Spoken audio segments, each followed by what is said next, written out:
How to log in to Netflix account. Hi everyone, this is Rose from Create Login and Delete. Without any further ado, let's dive right into the video.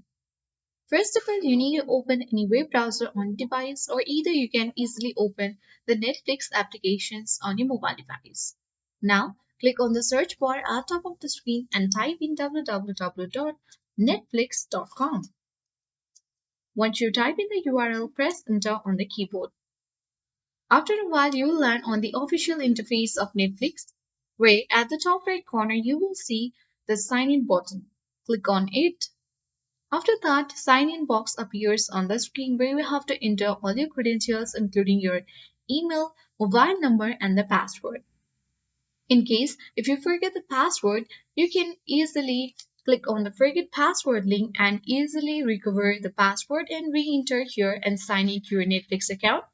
Or instead of using the password, you can use a sign-in code as well by getting the code on your email address.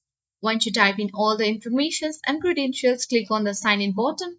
In order to keep remembering your all credentials, you can check mark this box and after a while, you can successfully sign into your Netflix account. That's all for today. Hope this video helped you. If you are new to our channel, hit the like button and subscribe for more tech and tips videos. Thank you for watching and see you in the next video.